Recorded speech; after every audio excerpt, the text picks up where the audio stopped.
Minasan, okaeri nasai. Genki?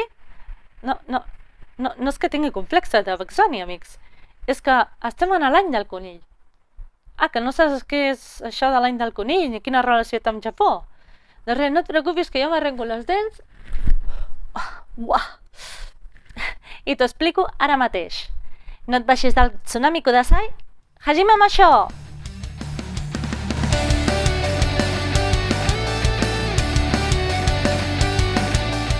Vale, Minna, això no comença bé.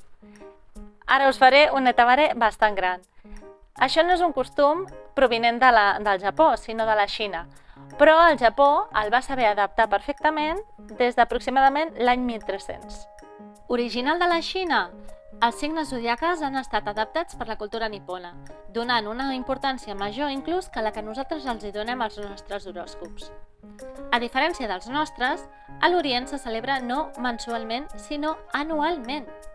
Això sí, al Japó entenen els nostres signes zodiacals, encara que no tots recorden quin signe occidental són o quines característiques tenen.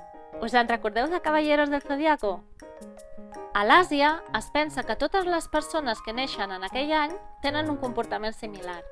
La llegenda explica que l'emperador Jade, governador del cel, va citar tots els animals del món i els hi va dir que les 12 espècies que arribessin primeres davant d'ell tindrien el privilegi de formar part del zodíac. L'ordre d'arribada va ser rata, bou, tigre, conill, drac, serp, cavall, cabra, mico, gall, gos i porc. M'ha agafat una miqueta de complexe de saps què. A l'iniciar aquesta carrera per arribar als 12 primers davant de l'emperador Jade, la rata i el gat van demanar pujar-se a sobre del bou per creuar un riu molt profund. Aquest va acceptar perquè es tractava d'un animal molt gentil. Un cop pujats, el bou va començar la travessa i, en un moment donat, la rata va empènyer el gat perquè caigués al riu. Des d'aleshores, el gat té aversió a l'aigua i una molt mala relació amb la rata. A l'horòscop oriental hi ha 12 figures que conformen la rosca, creant un cercle de 12 anys, en el que cada any representa un animal. Quan acaba aquest cicle, se'n tornem-hi. Per exemple, aquest és l'any de l'Usagi, no? Usagi Doshi. Usagi significa conill en japonès i Doshi ve de Toshi, que significa any.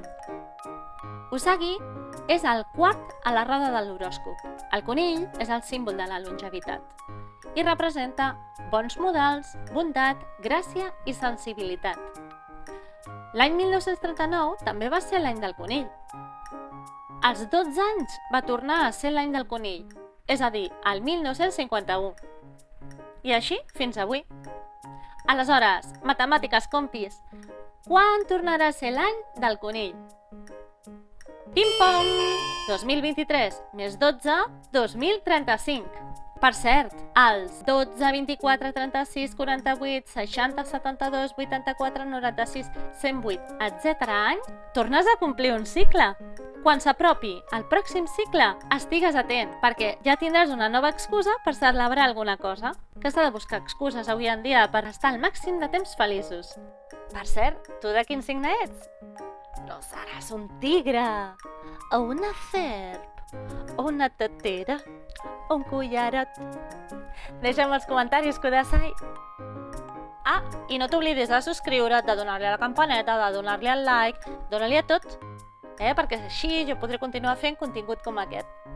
Arigatou gozaimasu!